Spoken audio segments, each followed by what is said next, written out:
ஒரு அசத்தலான restaurant style பன்னீர் gravy தான் இன்றைக்கி நம்ம பார்க்க போகிறோம். இதை ரெஸ்டாரண்ட்டில் தான் போய் சாப்பிட்ணுன்னு அவசியம் இல்லைங்க. நம்ம இதை ரொம்ப சுலபமாக வீட்டிலேயே செஞ்சிடலாம். இது சப்பாத்தி, பரோட்டா, நான் இது எல்லாத்துக்கும் தொட்டு சாப்பிட சூப்பராக இருக்கும். இப்போ வாங்க இதை எப்படி செய்கிறதுன்னு பார்த்துடலாம். அஸ்ஸலாமு அலைக்கும், வெல்கம் டு ஹிராஸ் சமையல். இப்போ இந்த பன்னீர் கிரேவி செய்கிறதுக்கு ஃபஸ்ட்டு நான் ஒரு பேனில் 1.5 டீஸ்பூன் போல் பட்டர் சேர்த்துக்கிறேன். இதுக்கு பட்டர் தான் சேர்க்கணுன்னு அவசியம் இல்லைங்க. நீங்கள் விருப்பப்பட்டால் நெய் அல்லது எண்ணெய் கூட சேர்த்துக்கலாம். பட்டர் நல்லா உருகினதுக்கு அப்புறமா 1/2 டீஸ்பூன் மிளகாத்தூள், 1/4 டீஸ்பூன் மஞ்சள் தூள், 1/4 டீஸ்பூன் உப்பு சேர்த்து நல்லா ஒரு தடவை கலந்து விட்டுட்டு பன்னீரை இது கூட நம்ம சேர்க்க போகிறோம். ஸ்டவ் லோ ஃப்ளேமில் இருக்கட்டும், மசாலா கரிஞ்சிடக்கூடாது. நான் 200 கிராம் பன்னீர் எடுத்து இது போல் க்யூபாக கட் பண்ணி வச்சுருக்கேன். கட் பண்ண பன்னீர் எல்லாத்தையும் இந்த பேனில் நம்ம சேர்த்து நல்லா கலந்து விட்டுடலாம்.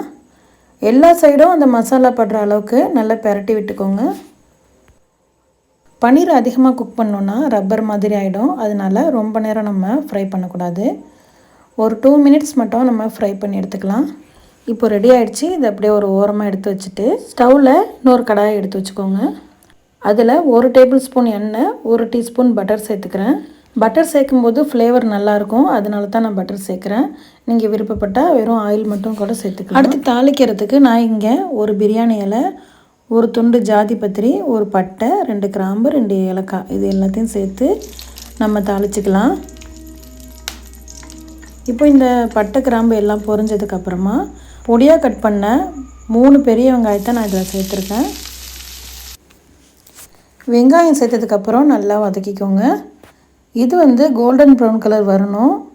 அதனால் இதை நம்ம நல்லா வாசனை வர அளவுக்கு வதக்கிக்கலாம். இந்த வெங்காயம் வதங்கிறதுக்குள்ளே நம்ம தக்காளி அரைச்சி எடுத்துகிட்டு வந்துடலாம்.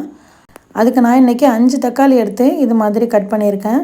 அதை மிக்ஸி ஜாரில் போட்டு நம்ம அரைச்சி எடுத்துகிட்டு வந்துடலாம். இப்போ நமக்கு தக்காளியும் அரைச்சாச்சு, வெங்காயமும் நல்லா வதங்கி வந்துடுச்சு. இந்த ஸ்டேஜில் நம்ம இஞ்சி பூண்டு பேஸ்ட்டு சேர்த்துடலாம். 1 டீஸ்பூன் இஞ்சி பூண்டு சேர்த்து ஒரு தடவை கலந்து விட்டுடலாம்.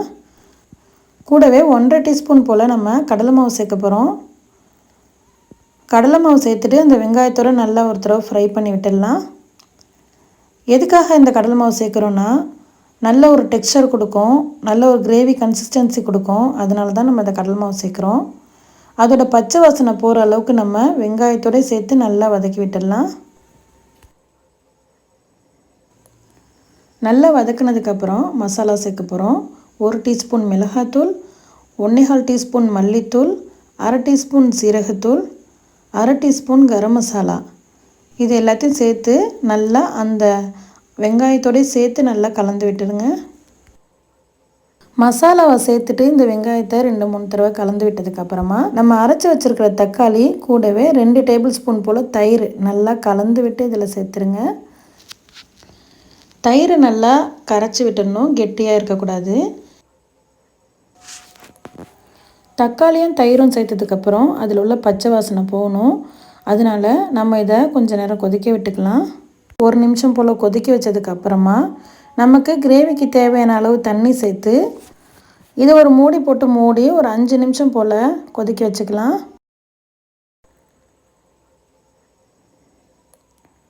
இப்போ 5 நிமிஷம் ஆயிடுச்சு. பாருங்கள், நல்லா சுண்டி வந்திருக்கு.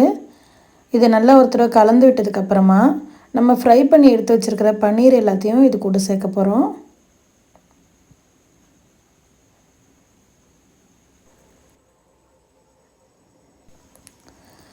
நம்ம பட்டரில் தான் ஃப்ரை பண்ணியிருக்கோம், அதனால் அந்த பட்டரையும் இது கூட சேர்த்துருங்க. சேர்த்துட்டு நல்லா மைல்டாக இதை கலந்து விட்டுக்கோங்க. பன்னீர் ரொம்ப சாஃப்டாக இருக்கும். நம்ம ரொம்ப ஹார்டாக செஞ்சோன்னா உடஞ்சிரும். அதனால் ரொம்ப சாஃப்டாக இதை திருப்பி விட்டு அந்த மசாலா எல்லாம் பன்னீரில் இறங்குற அளவுக்கு திருப்பி விட்டுக்கோங்க. இப்போ கடைசியாக கிரேவி கன்சிஸ்டன்சி நமக்கு எப்படி இருக்குன்னு பார்த்துக்கிட்டு தேவைன்னா கொஞ்சமாக தண்ணி சேர்த்துக்கலாம். இதே ஸ்டேஜில் கூட நீங்கள் இறக்கிடலாம். ஆனால் எனக்கு இன்னும் கொஞ்சம் தண்ணியாக தேவைப்படுது, அதனால் நான் கொஞ்சமாக தண்ணி சேர்த்துக்கிறேன். சேர்த்துட்டு 2 பச்சை மிளகா இது போல் கீரி சேர்த்துருக்கேன். கூடவே கொஞ்சமாக மல்லி இலை சேர்த்து இது ஒரு நிமிஷம் போல் நம்ம மூடி போட்டு வச்சிட்டோன்னா நமக்கு பன்னீர் கிரேவி சூப்பராக தயாராகிடுச்சுங்க. அவ்வளோதாங்க, ரொம்பவே சூப்பரான ரெஸ்டாரண்ட் ஸ்டைலில் பன்னீர் கிரேவி நம்ம சூப்பராக தயார் பண்ணிட்டோம். இது சப்பாத்தி, பூரி, பரோட்டா, நான் இது எல்லாத்துக்கும் செம்ம டேஸ்ட்டாக இருக்கும். தோசைக்கு கூட சூப்பராக இருக்குங்க. ட்ரை பண்ணி பாருங்கள். பிடிச்சிருந்துச்சுன்னா லைக் பண்ணுங்கள், உங்கள் ஃப்ரெண்ட்ஸ் அண்ட் ஃபேமிலிக்கு ஷேர் பண்ணுங்கள்.